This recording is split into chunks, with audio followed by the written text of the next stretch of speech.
Hey YouTube, guess what? It's me again, and I can't sleep, and I said I wasn't gonna post another video, but I am. I'm really hoping that my grandma can't hear me right now, because I heard her just get up, and she's been, like, eating cereal for the past 3 nights, like, at like, 12 at night. It's almost 12, so I'm assuming she's up eating cereal. Yeah, but I know if she hears me, she's gonna think I'm crazy, so I'm gonna try to be quiet while hoping that you can still hear me. I just did a 10 facts about myself video and decided to do another one, but it's gonna be based strictly on the transsexual, side of me, which is all of me, but, anyway, just to clear up some things, because I know people have questions, and I've been asked questions already, and I figured I'd kind of clear some of those up. Number 1 is obligatory, and it is simply just, I am an FTM, and FTM is female to male, rather than being an MTF, which is male to female. I was born a girl on the outside, and I'm working on becoming a man on the outside as well. Number 2, I saw a therapist for 4 months before I began taking testosterone. A lot of therapists will require that you see them for 6 months before they write you a letter, and before you go to an endocrinologist, or I think that's what they call them. Before you go to whoever gives you hormones, you have to have a letter. Mine actually didn't ask for mine though, so maybe you really don't need the letter after all, I don't know. Number 3, I took my first shot of testosterone on May 9th of this year. I've been on it for a little over 2 months now.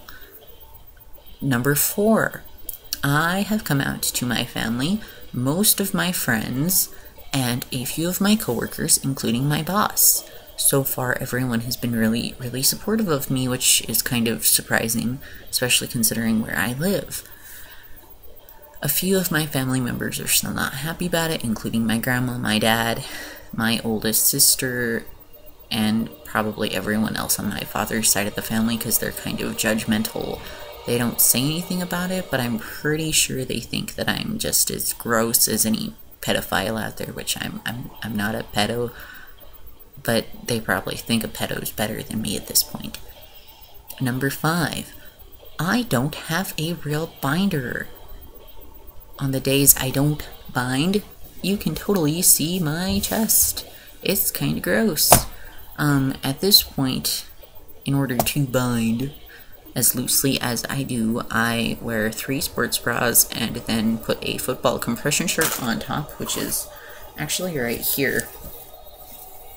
I cut the neckline down, which I did really badly, but so I cut that down, and this actually works really well.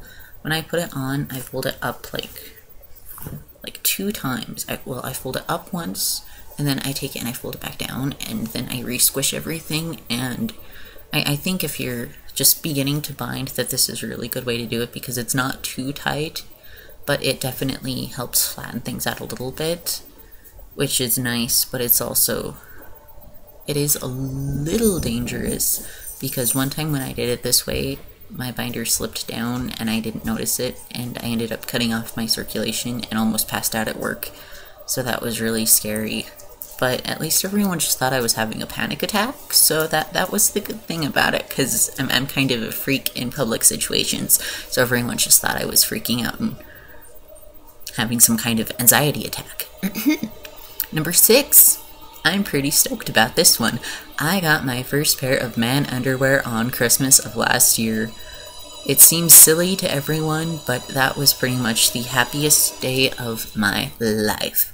I almost burst into man tears of happiness when I saw them. And I had to go put them on right away. I couldn't wait at all. Waiting was not an option. Number 7. Just because I'm trans, this does not mean that I'm into fetish culture. You guys can be damned sure I'm going to make another video about this bitching later, because I am so sick of people assuming this about me when I tell them that I'm trans. As soon as I say it, they start, "You're into kinky, fetishy stuff, aren't you?" I'm like, I don't like latex, I don't like whips, I don't like chains. ropes, I'm sorry, it's not my thing, and neither is blood play. I just think that's really, really creepy. I'm sorry, but I don't like it. Number 8.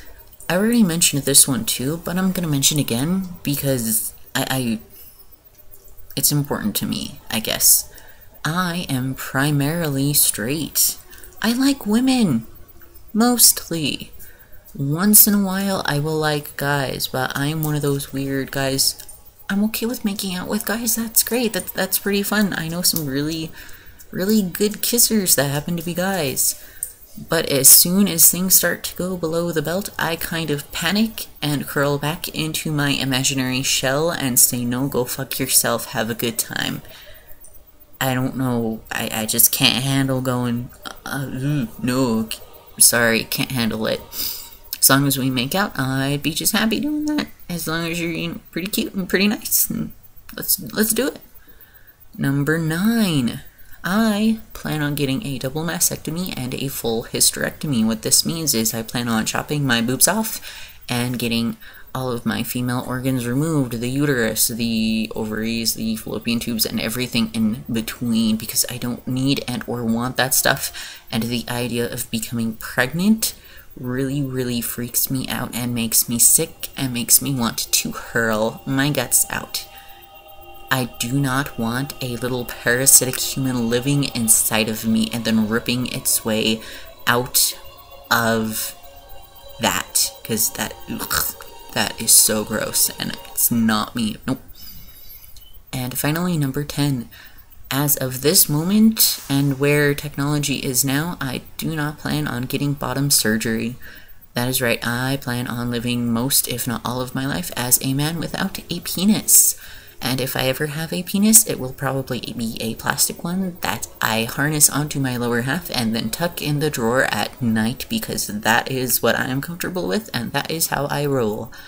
So that's all I have to say for now. And I'll probably be ranting again in another video here shortly. So I will see you then, YouTubers.